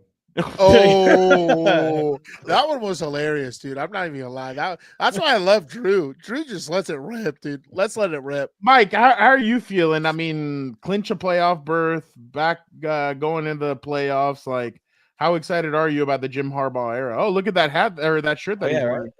Beautiful. This is beautiful. Oh, the shirt. Oh, the shirt. Yeah. Also, a beautiful shirt, by the way. See that? Shout out. See that? Beautiful, Justin Herbert. But son yeah, of Odin. I'm excited, man. It's been a fun season for Chargers fans, and I've been at all the games. It's not just been me, too. Everyone is going crazy right now. Joe Morley too, and Joe will call them bandwagon fans, but they're all just coming from San Diego, man. We finally got something on the field that makes it worth it to drive those 2 hours and go crazy for the Chargers for an entire day. So what do you call? You just call them dormant fans? Like they've been dormant. They're not bandwagon. They're just dormant. They were waiting. It's the same thing and the same issues that the Raiders fans have in Vegas, but they just don't want to admit that it applies to Los Angeles too. The Rams have it too. Yeah, the Rams. See, the Raider fans are different. We don't hide when the Raiders lose. We just get in fights and go to jail, and we don't have social media anymore. I don't know, dude. I've seen a few times where the Raiders have had issues with a lot more of the opposing fans there, but obviously the NFL doesn't want to talk about that. They only want to talk about that when it's the Chargers, so it's kind of weird. Not anymore, baby. Not anymore. Build it, they will come. He's looking for a Justin Herbert shirt. Why don't you let him know where they could find a Justin Herbert shirt at? You can find one at fitdown.shop. It's up, it's running, it's there. If you guys want to get it, I should have the shirt right here, but it's in the other room. Why would anybody want to wear a Justin Herbert shirt? Hey, I get it. I get it. On you all the time. Hey, this is a bolt up program. All right. You have to understand, he's just sour because he has Smoking Joe and all these randos in the backfield for him over there who probably can't even win the flag football game for anybody. You think you guys could win a few games, 4 more games if it was flag football or no? Flag football? Oh, for sure. The Raiders? Hey, congratulations on the Chargers for playing 1 extra week more. Wow. The Chargers are going to be playing more than 1 extra week, Joe, and Joe knows it. You're too. not going to play that's why he's the guy. He hates on the teams. He hates on the teams that he likes the most, secretly deep down inside. That's one of his favorite college teams. Behind you, Joe Morley, all the way out there in the desert. What's your favorite college team? Shut up, Mike. Notre Dame. Let me tell you this. Quack. My favorite college team is the Oregon Ducks, the number 1 team in the nation that got screwed over by this new college playoffs. I think it's screwed. Hey, but the good thing for all of us on the screen is the trend that we've been seeing. I hope it happens in the NFL too, because every college team that was able to sit there the last time Georgia played and the last time Oregon played and all these teams that got beat were December 7th. They were all rested for 3 weeks. And then they had to play a team that just played last week and got beat. So you know who's on track to do that this year? The Kansas City Chiefs. And they're going to sit everybody for 24 days. That's, I think, what all three of you guys, fans from agree. different teams, I feel like that's where you guys can all unite in. Everybody wants the Chiefs gone. Who knows? Joe might want to do a TikTok with Jackson Mahomes. We'll see, though. I have a fake Mahomes. Call me. I would. We'll be knocking it out. I think that would go viral too. Just for my expertise, I think virality is going on in the corner. Yeah. No kidding about that. But Mike, what you just said earlier is what I have been telling Dan and other Charger fans throughout the offseason is that Jim Harbaugh is kind of that bridge between San Diego and LA, where some fans did come back because they're like, oh, well, that's a San Diego guy. Like Jim was here his last 2 years in San Diego. He was the USD head coach. Then he went on to Stanford, 49ers, Michigan, and now back to the Chargers. And I feel like he kind of is that bridge. And that's what I understand. And that's what I'm getting from most Charger fans is that from San Diego, a lot of Charger fans are back. I mean, for people to say that there's no Charger fans in San Diego, that's not true. There's a lot of Charger fans in San Diego that are making the drive up. I mean, when Dan and I drive up to games or I drive up with Eric Williams or other people, we always see Charger fans on the road driving up the 5, going up to Inglewood because they want to go see the Chargers play, and they're still huge fans. Well, you see the turnout for training camps. That's what I've always seen. Like, oh man, the turnout for training camps is always insane. You have to shoulder to shoulder it. There's always a Raider fan there too. I always see a Raider fan there at Chargers weird camp, taking up like 3 We seats. can't go to our own damn training camp. Yeah, you can't even get in. You can't even get into the Raiders training camp. They got security at the door. Like, no, you can't get in. And then when we do, we bring Kermit the Frog puppets. Then you get banned for life. But yeah, you saw the buzz, and I didn't think that casual bandwagon Charger fans were taking Wednesdays off in the middle of their week to go watch the Chargers practice. First of all, the buzz was already there before. There you go, Joe. Joe, you want to hit us with one? You want to hit us with one, Joe? Yeah. Raiders. There you go. Enjoy a top 10 pick, my guy. Maybe. Maybe Easton Stick might get in this maybe. game. Easton Stick might get in this game. Maybe we'll see how that goes. I was gonna say also going to Fernando's point. Personally, as a San Diego guy, I never cared that. I understand it's different for me. I never had season tickets. I saw all the games at home, so it's no different for me watching it at home. They're here. They're in LA. My biggest problem, they're okay with losing. That was my problem. They were just fine with losing. Yeah. Now that they're serious about winning, obviously, like winning cures all ailments in sports. And Robert D. Winning cures all ailments in sports, and it makes everybody come out from the hills. You know what I mean? Like that's my biggest thing. That was my next point. I was gonna say was that just as much as Jim Harbaugh gets credit, maybe Jim Harbaugh deserves most of the credit. We got to give some credit to whoever made the picks on this draft class, because this draft class is what's responsible for turning the Chargers around so quickly, more so than anything. And the players that they got in this class deep in the draft have allowed us to have the defense we have, in my personal opinion. Yeah. No, and don't worry, Joe doesn't understand that yet, but just wait till he gets another Tommy T draft. He's going to understand how that goes. Joe Ortiz and Chad Alexander were the biggest reasons of why this draft was so good. They really have hit it out of the park. And then there's still other guys that you don't know what they are yet. The kid out of Alabama, the 4th round pick. There's other guys that they just don't know. What's Joe laughing at? No, because Joe's a smart guy. Joe's a smart guy, and he knows how bad Tom Telesco is, but he's gonna sit here and yell Raiders into his microphone anyways. So he got Duper's Delight. You know what Duper's Delight is? That's why he's smiling. Just wait, dude. You have no idea. Just wait. But there you go. Good. Joker says, did you hear what happened after the Raiders finally won the AFC West? The kid turned the PlayStation off for dinner. I mean, last time I checked, you guys just dust the shelves in your trophy place. We actually have like 3 trophies. They might be old, but we can dust them off. Did you see any of those personally or no? Oh, I've seen the trophies. No. He's asking if you're old enough to know. Like, did you ever? Did you watch those? Did you watch the replay? He watched the replay. Yeah, I have watched every. Hey, on VHS, LMAO. This how his dad showed him the flip book. His dad made a flip picture book of it. So here's how big of a Raider fan I am. Right, the Raiders played the Minnesota Vikings in the Super Bowl. Right, before I was born. The guy who fumbled going into the end zone to change the whole game, his name was Brent McClanahan. Brent McClanahan ended up being my high school teacher in one of my classes. One day, Brent McClanahan tried to run his mouth. Me being a guy that runs my mouth as well, said, hey, at least I didn't fumble in the Super Bowl, right? As a student. Let's just say I got kicked out of that class. As a student. Oh, my God.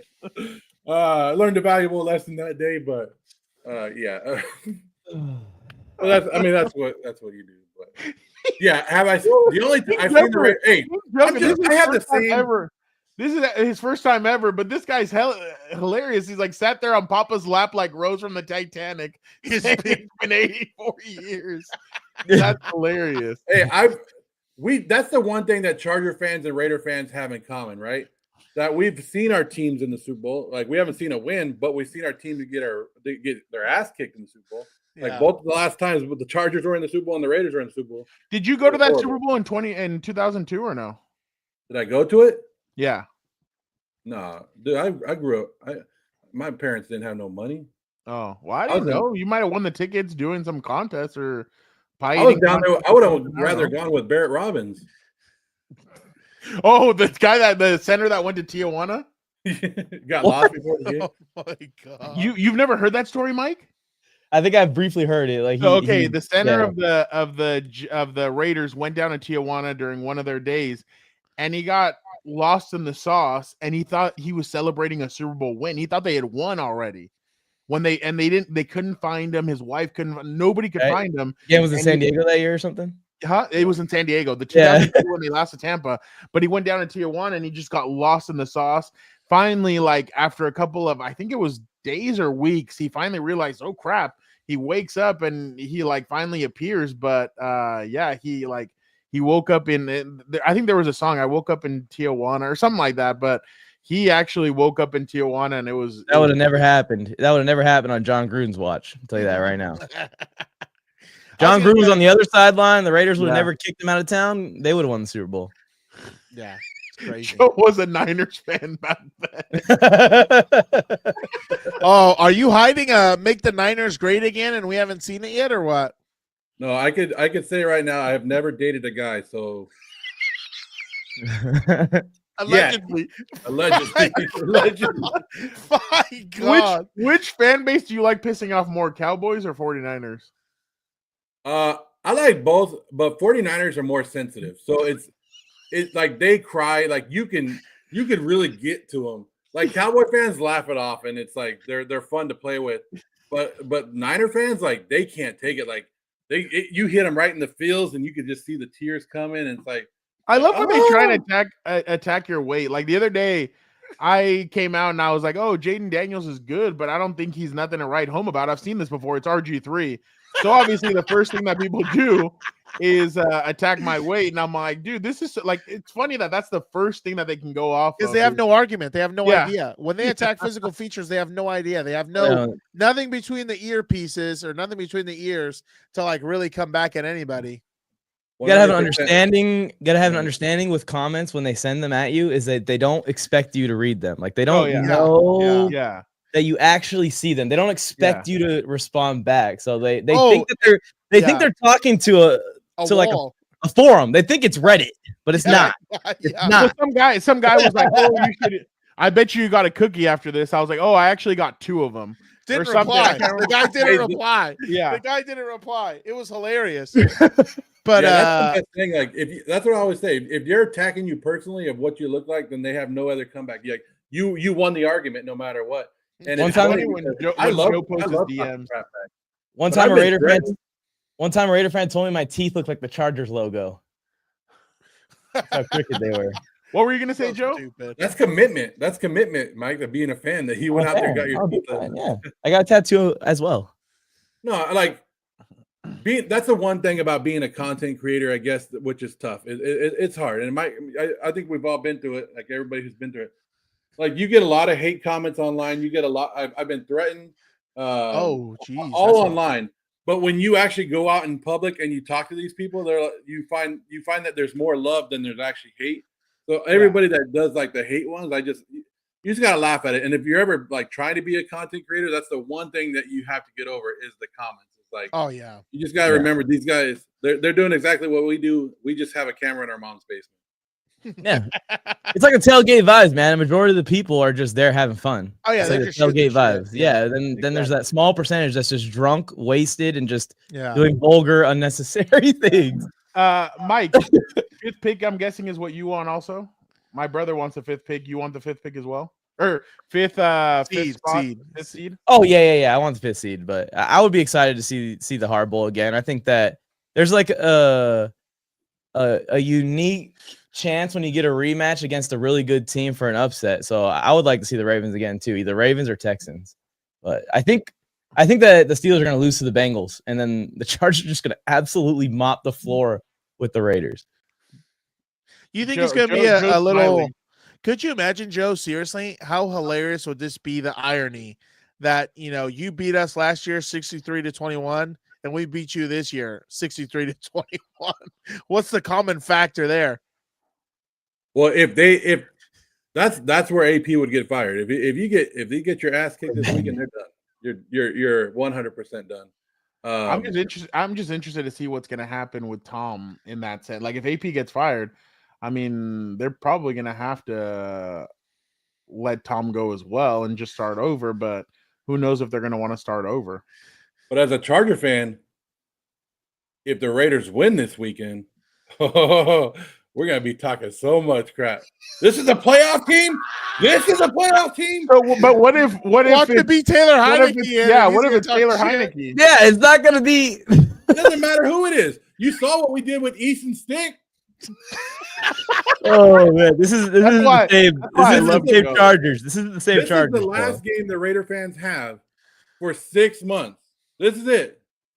Like, so, and they're still going to root for them to lose. They're still going to root for them to lose the game. It's their last game. Hey, You wouldn't want a higher draft pick, dude? Who, me? No, I'm talking about Joe. You wouldn't want a higher draft pick?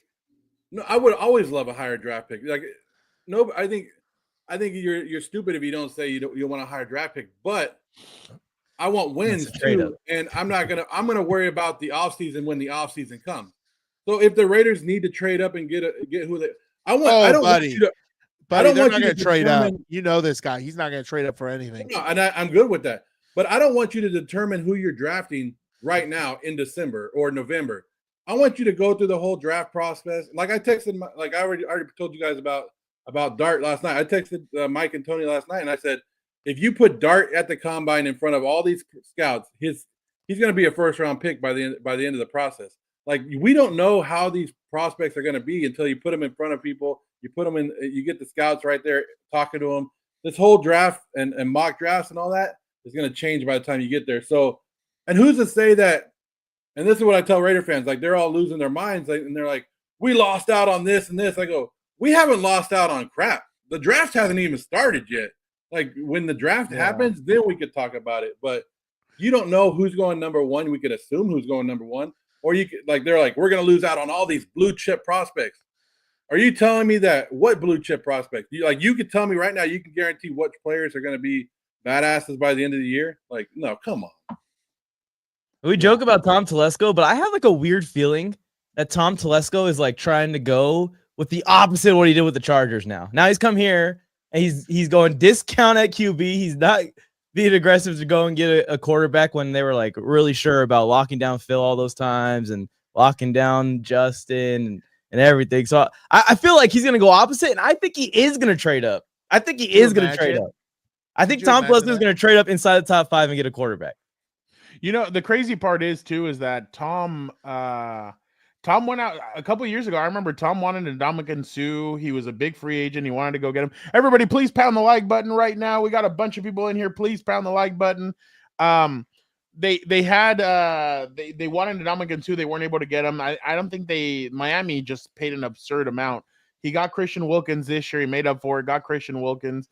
I wouldn't doubt that he maybe trades up this year and actually tries to go get a quarterback. But I actually agree with Joe. I think Jackson Dart is exactly what the Raiders should be wanting. Just because Shador, like, I love, like, Joe already told Gilbert this. The Raiders draft Shador Sanders. We're not going to the Chargers press conference after or the Rams or whatever. We're driving out to Vegas, and I want to be there for when or when he comes out and he talks about that. I definitely want to see what Shador has to say, especially because it'd be everybody coming in there with him. So I definitely would be interesting. But I wouldn't doubt that Tom does try and, especially if Mark tells him, hey, this is your last chance. Like, that's what I'll say. That's what I was thinking. He's gonna be desperate. He's gonna be desperate. He could be hitting like that last year where he hit that Hail Mary and they traded for, they backloaded everybody's contract and everything. Oh, yeah. Okay. Yeah. I thought you were going to say the trade back into the first round for Kenneth Murray. My God. No. That Q1 pick is really. Oh, my God. Hey. Yeah. Q1 is a good pick. I don't know what you guys are talking about. Well, he might be on the Raiders one day. So that works out. I don't know why everybody. I've tried to tell people that I don't think Quentin's that bad. Like, he's I don't think he's that bad either. I just think. Yeah. He's not like Mayflower. I think he's been I think he's been a lot better this year than he was as a rookie, and I think that's just the confidence that the Chargers have shown in him. Well, that's great. He's wide open all the time. He gets the ball. He just can't hold on to it. Yeah. But that's my thing, right? Like, it's just obviously it's the sticker shock of a first round pick, and on top of that, like, it's the most basic thing. If he, can't catch in traffic, all right, but sometimes he has like a 2 to 3 yard radius around him, and he drops the football. That's a problem. Single-handed. I'm sorry. I don't want to say single-handedly, but he played a role in them not beating the Ravens on Monday Night Football or whenever it was, 100%. You can't tell me otherwise. He catches two or three of those balls, they probably win the game. And it's like the other thing is, too, he can't catch with his hands. And you saw that on Saturday, whenever they played the Patriots. He can't do this and grab it. Like, that's a problem. The other day, somebody got mad at Dan in the comments. They were like, are you kidding? Like, what did he say? He said, who cares if they body catch as long as they're catching the ball? Yeah, like what an idiot. Some jackass commented that. And I'm like, dude, that tells you it's bad technique. It works now because he's open facing the quarterback. But like if he's not exactly. What DB started to do is they take away the lower half of your body if they know you can't catch with your hands up. So they don't have to worry. I don't know if you know this, but a couple of weeks ago, when did I use it, Dan? I used his combine video, Joe Morley. Oh, when they were down, when Devontae Adams left, I was like, don't worry, Raider fans, you have somebody out there ready for you. And I showed your combine video and fans loved it. Oh, that was hilarious. Yes, big hands too. Yeah. Oh, he's ready to roll. No, I got small hands. Oh, really? So you're Kenny Pickett? Yeah. Kenny Pickett hands. Hey, Kenny Pickett had a great throw the other day. Oh, come on. No, that was the backup. What's his name? The other guy. That was the second one. The second guy. The third one. It. But you get out of here. Kenny Pickett's the one that held onto the ball and dropped. Yeah. Oh, yeah. Yeah, it was awesome. Get out of here, dude. You could put, Ray Charles out there with that team and he'll sling it to everybody. Like, my God, they have Devontae Smith, they have AJ Brown, they have some studs out there. Saquon. Dallas Goedert just got reinstated. So yeah, exactly. Put the son of Odin out there. He's throwing for 10,000 yards, dude. With that Joe, team. would you want a quarterback like Justin Herbert on your team? Yeah, somebody that plays like 13 games a season. That's awesome. This man wanted Bo Nix. That's not even true. That's not even true. He just told a lie in front of everybody. Oh, he's just angry. Okay, he's lashing out. So, Mike, who's the one quarterback that I threw out there last year that I wanted the Raiders to draft, and the Raider fans killed me? It was Bo Nix. Bo Nix, yeah, Herbert wannabe.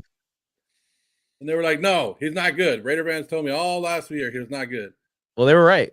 At the beginning of the season, the first or second week of college football, I said, Raider fans, we're going to need a new quarterback because unless Minshew has an amazing season, we're going to need a quarterback. So watch some of these college quarterbacks. I said, the one college quarterback you need to watch, Dylan Gabriel. You know what the Raider fans told me? He's garbage. Get him out of there. We're not going to draft a guy like that.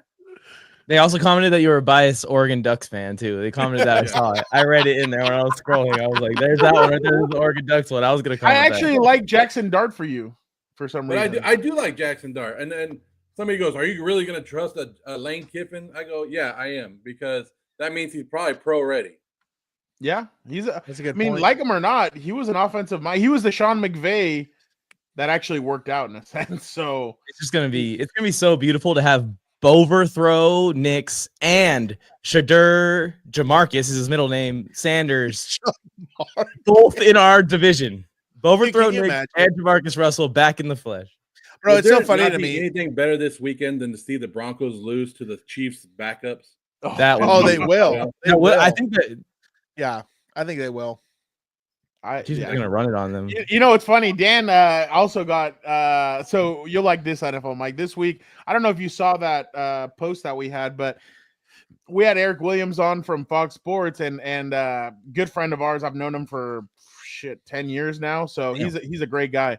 So he knows how to pick at Dan's buttons and how to get Dan going. So I'm like, Eric, which LA team do you think is going to go further, the Chargers or the Rams? He's like, you got to go with the Rams, right? And Dan was getting killed because he's like, dude, he is not gonna lose that. And he just starts going off or whatever. It was the funniest thing ever. Like, it was just funny to see the way Dan was. People were coming at Dan for saying that the Chargers are going to go further than the Rams. Oh, wow. You have a Chargers helmet? That's pretty interesting. That's cute. My friend gave this to me. Oh, that's pretty cool. Yeah, I gave it to you. Yeah. That's his. This is Jake's, but it's signed. But I brought it out here just because I always like to have props around, and I'm bullshitting. I have him a home severed head laying around here. I can't. Take it easy. Take it easy. Yeah, but I was gonna say, Mike, he's just showing his favorite playoff team. That's who he's rooting for. Yeah. That's why. Well, the Chargers are winning a playoff game, no matter who they play in the first round. If you go through my comments, that's what everybody calls me. They call me a Charger fan. One, because they always see this behind me, and they're like, "Why are you kicking it with two Charger fans?" I go, "Because it pays the bills." That's why. But I do have something for you guys, because I know the Chargers aren't going to bring the Super Bowl trophy home this year. So there is a trophy that I got for all Charger fans, and maybe they can hang it in their little trophy spot, but right here, like, What the hell is that, dude? Is that a horse? That's a Denver Bronco. donkey. Oh, that's a Bronco. Oh, it's a donkey. Or it's a representation of how the Chargers play. Like ass. You're a dumbass.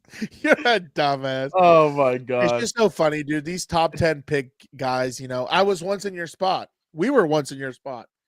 Now no more. Now no more. Son of Odin, Jim Harbaugh, it's a new era. Now there's going to be 2 teams in the AFC West. That's what happens when you make the right picks and you don't just pick the same player you picked the year before. You see what I'm saying too? And then, a commitment to getting a guy who's actually done it before. I think the best Anthony Lynn was our best shot between the first year head coaches in the past, decade or so. But it's like, bro, it was time. You need someone who knows what the hell's going on. You can't take a chance on another first year guy. They've been doing that too long. Thank you both for jumping on. Last question for you guys. Everybody, please pound the like button. We definitely would appreciate it. Will John Cena win his 17th? No, 17th. Yeah. Will he surpass Ric Flair's record in this final run? NFL Mike, you're nodding your head. Yes. Yeah. The thing is, I don't think that Cena necessarily wants to do it himself. I don't think he really cares about doing it. I think he's cool with being tied as personally, but I think that the storyline that they're setting up here is for him to do that. That seems like that's got to be an achievement on that path, on that last tour. I would predict it'll be the world heavyweight title. Joe? Yeah, sometime this year, yeah. Why do you sound so sad about it? Because John Cena sucks. Everybody knows that. I love John Cena. Come on. That's my childhood hero. What is wrong? You grew up with John Joe Cena. hates all things that are good. He hates all things that are light. All things that are positive, he wants darkness at all times. Well, the black hole, dude. He's a Raider fan. I know. He's consumed. But I'm not just gonna let lie. it go, Joe. You're from LA. Just become a Charger fan, man. I'm not from LA. They don't count Bakersfield. They don't count Bakersfield as LA. I'm not gonna lie, though. Grew up on the mean streets of Bakersfield. You better calm down. Yeah, well, my bad. I might get fucking popped. I better be careful. I'm not gonna lie though. I'm also with Joe on that. I can't stand John Cena. I love basic thugonomics John Cena, but the cartoon, you loved him when he faced The Rock. That was the only time because I had to root for him. I can't and stand Roman. Well, he was serving up Roman. That was pretty good. That's twice. That's two of the biggest times too. Because of that, he's the tribal chief now. So that's what it took. So I'm good with that. But yeah, I'm tired of John Cena. Respect to him. He was huge for the industry. I just hope he comes back as not like a cartoon. Oh there you go. You can't see me. Exactly. I have a picture with him too. I don't know where it is though. It's behind you, I think. Isn't it behind you on the shelf? I think it is. Oh, Joe, you'll love this one. Oh yeah. Wow. He's the best, dude. I love. Got me feeling nicey. What happened to that? Yeah. What happened to that, Fernando? What are you talking about? Oh, he's the same. Dressed up, cute. You want me to? No. You want me to lose more weight? I'm sorry. I'm on that right now. Actually, he's with the collared shirt. I don't care about your weight. Big guys are in, Fernando. Big guys are in. I do need to go kind of back to that. It's gotten so informal lately that I'm like, oh, I do need to go back to the tie. Thank you, Joe. You just motivated me to go back to the tie. I'll do better. Professional, Fernando. Yeah, who's ruining the professionalism in sports media? Oh, dude, how dare you? Take your pick, dude. You got the Ouchos of the world. You got the Mina Kimes of the world. Who else? All these lames on TV, man. I don't even watch it. Thank you to NFL to do Mike. With poisonous TikTokers at all. Thank you to NFL Mike. Thank you to Joe Morley. Thank you to Paul Gutierrez. We're gonna do this in the offseason again because this was definitely a lot of fun. So appreciate both of you guys. Everybody pound the like button before we head out this weekend. Chargers, Raiders, 125 January 5th. On January 4th, though, the Chargers will know what they need to do, come Sunday, whether it's rest their guys because they're locked into the 6th seed, or if they win, they get the 5th seed and they go play Houston. So that'll definitely be interesting. Joe is fighting for a top 10 pick to stay there. So we'll see how that goes. He needs to fight harder. But definitely appreciate you guys. Hey, Mike, let everybody know where they can find all your good stuff. At the NFL Mike on all platforms. We need the help. TikTok's getting banned and my career is being ruined. Please, my own government is attacking me, so follow me at the NFL Mike on all platforms. Thank you. Joe, why don't you let everybody know where to follow you? Because I mean, both of you guys have some great stuff. NFL Mike is obviously on the fantasy football side. On the positive side, you're on the asshole side, where you're just like taking a crap all over. You're saying I actually make like informational, like good stuff, and he just trolls. I'm the heel, the NFL heel, like I bring the heat. I love it. DJ Morley on TikTok, Facebook. If you are older, because a lot of you can find me on Facebook. You can find me. Just type the name in, and I'm gonna pop up. Like you can type in Brock Bowers, and I'll show up on Google too. Yeah, he will. He will. Search Brock Bowers. You guys are awesome. Thank you guys so much. Sunday, we will be back after the Chargers-Raiders game. Make sure you're on the lookout. We'll go live, and we'll talk about what the future holds for the Chargers, whether it's the 5th seed, 6th seed. They're in the playoffs. So thank you guys so much. You guys are the best. Have a good weekend, and everybody have a good one. Thank you guys so much.